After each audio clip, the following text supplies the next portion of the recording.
اعوذ باللہ من الشیطان الرجیم بسم اللہ الرحمن الرحیم بسم اللہ الرحمن الرحیم۔ میں مجاہد حسین رضوی، استاذ دارالعلوم غریب نواز الہ آباد، درجہ ثامنہ کے متعلمین سے مخاطب ہوں اور بیضاوی شریف کا درس دینے جا رہا ہوں۔ آج کے درس سے متعلق جو عبارت ہے، پہلے بغور آپ اسے سماعت کر لیں۔ صاحب بیضاوی کہتے ہیں والفعل منہ ہدا واصلہ ان یعدى باللام او الا فعومل معه معاملۃ اختار فی قولہ تعالی واختار موسیٰ قومہ۔ وہدایۃ اللہ تتنوع انواعا لا یحصیہا عد لکنہا تنحصر فی اجناس مترتبہ۔ الاول افادۃ القوى التي بها يتمكن المرء من الاهتداء الى مصالحه كالقوة العقلية والحواس الباطنة والمشاعر الظاهرة۔ والثاني نسب الدلائل الفارقة بين الحق والباطل والصلاح والفساد، وإليه أشار حيث قال وهديناه النجدين، وقال فهديناهم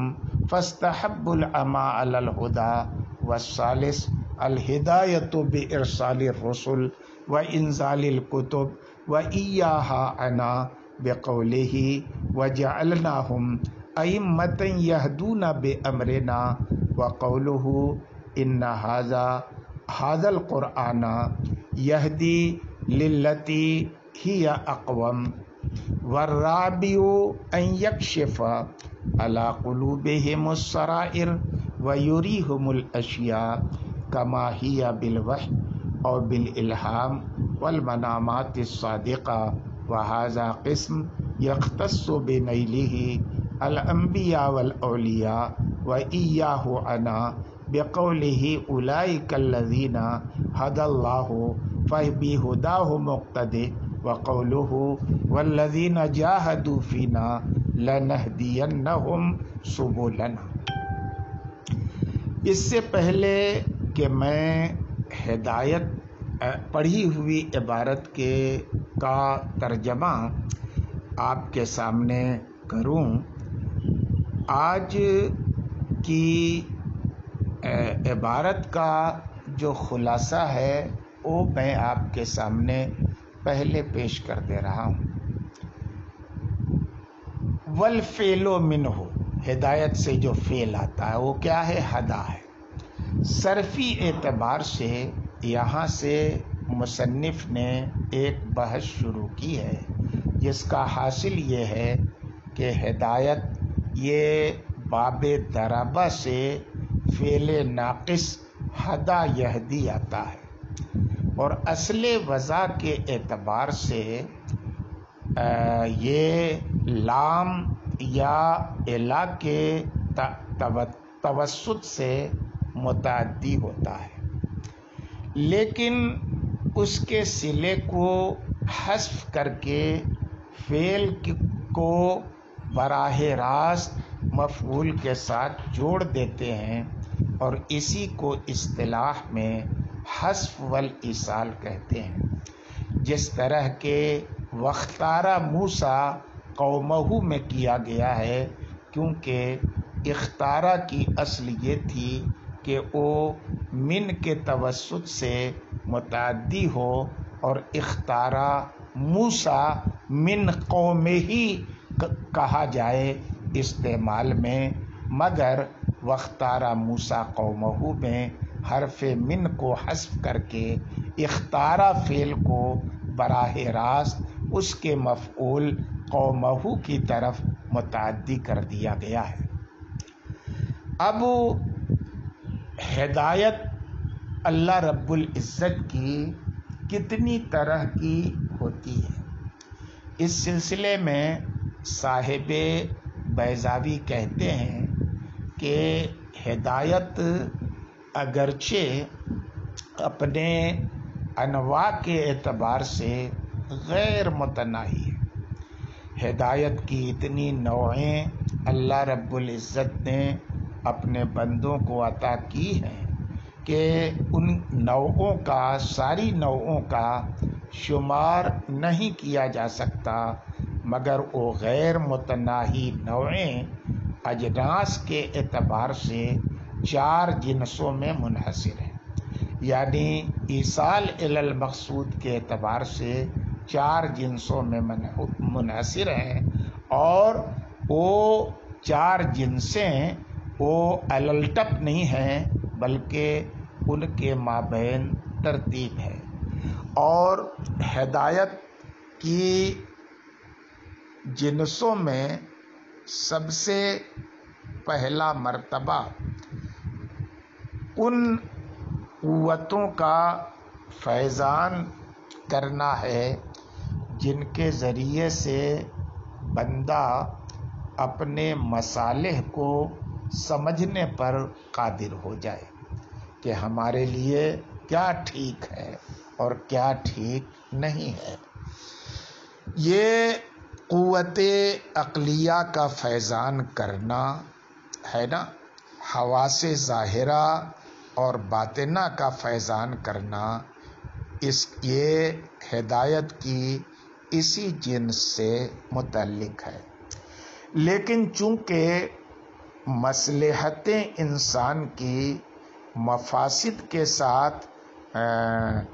جڑی ہوئی ہیں، یا سمجھیے آمیزش ہے مصالح کی مفاسد کے ساتھ، اس لیے فقط اس ہدایت سے منزل پانا آسان نہیں ہے، اس لیے ان دلیلوں کا قائم کرنا ضروری ہوا جو مصالح اور مفاسد کے درمیان اور حق اور باطل کے درمیان امتیاز کر دیں۔ حق و باطل کے درمیان اعتقادی روح سے اور صلاح و فساد کے درمیان عملی روح سے، اس وجہ سے دوسرے مرتبے میں ایسے دلائل قائم کرنے کی ضرورت پیش آئی جو حق و باطل کے درمیان اور صلاح و فساد کے درمیان فرق کرنے والے ہوں۔ یہ ہدایت کا دوسرا مرتبہ ہے، اور ہدایت کے اسی دوسرے مرتبے کی طرف اللہ رب العزت نے اپنے فرمان وَهَدَيْنَاهُ النَّجْدَيْنِ اور فَاسْتَحَبُّوا الْعَمَىٰ عَلَى الْهُدَىٰ میں ارشاد فرمایا ہے۔ اچھی بات ہے، کیونکہ ہدیناہ النجدین کے معنی یہ ہیں کہ ہم نے انسان کو طریق خیر و شر دونوں کی ہدایت کر دی، یعنی وہ دلائل قائم کر دیے جو خیر و شر کے درمیان امتیاز کرنے والے ہیں، اور فہدیناہم فاستحبوا العمیٰ علی الہدیٰ کی قاضی نے خود تفسیر کی ہے کہ ہم نے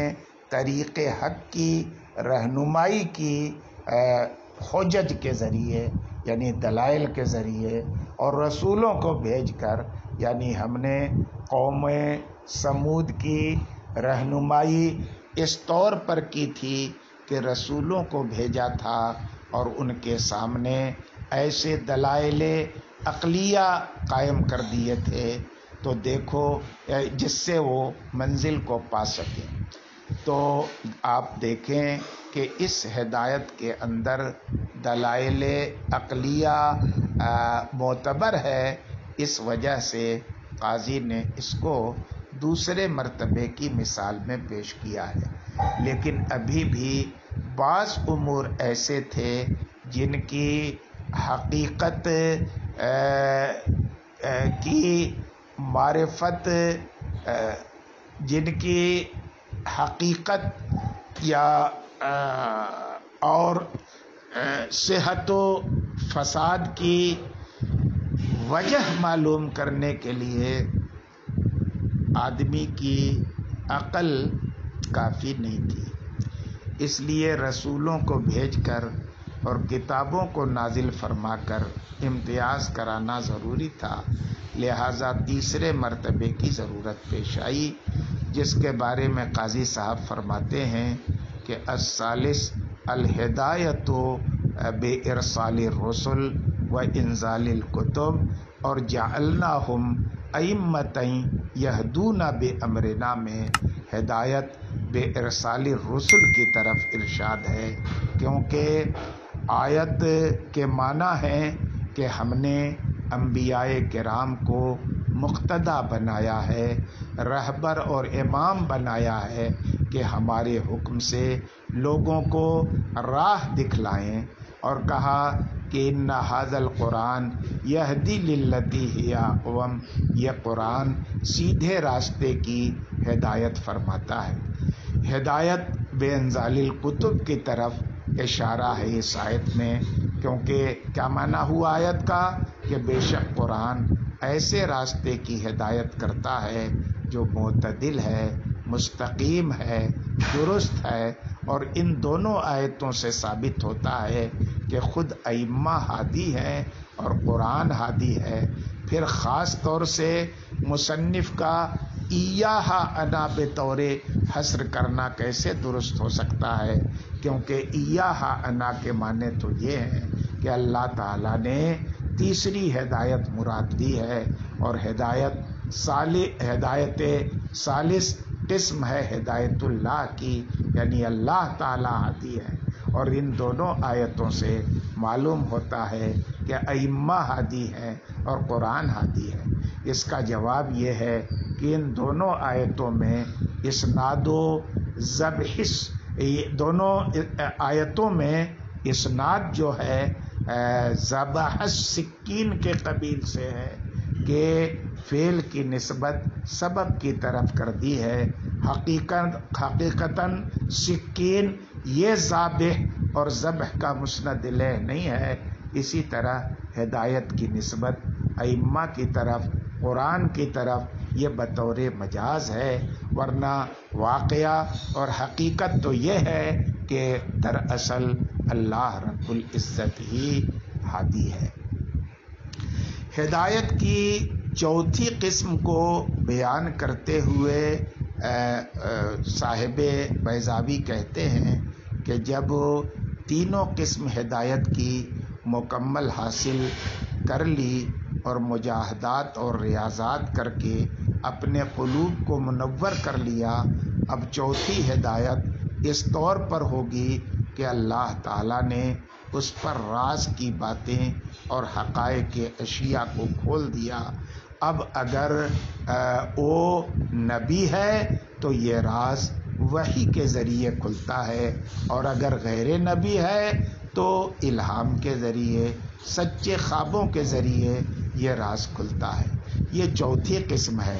اگر وحی کے ذریعے ہے تو انبیاء کے ساتھ مخصوص ہے، اور اگر الہام اور سچے خوابوں کے ذریعے ہے تو اولیاء کے ساتھ مخصوص ہے۔ اور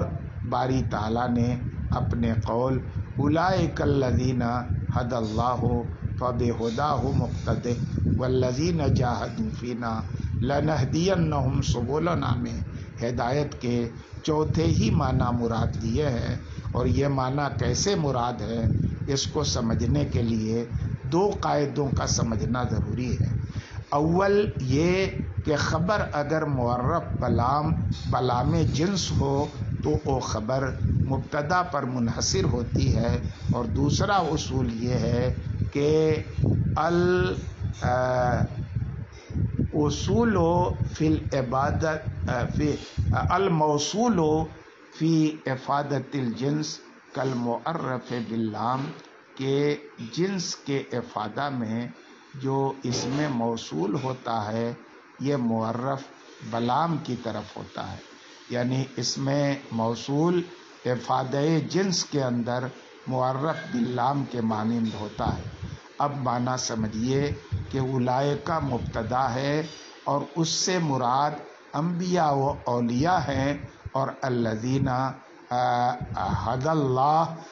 موصول صلہ سے مل کر خبر ہے، اور چونکہ ہم پہلے ہی کہہ چکے ہیں کہ موصول افادہ جنس میں معرف باللام کی طرح ہوتا ہے، اس وجہ سے موصول کو معرف باللام کی حیثیت دے کر اس پر بھی وہی قاعدہ جاری کریں گے کہ غیر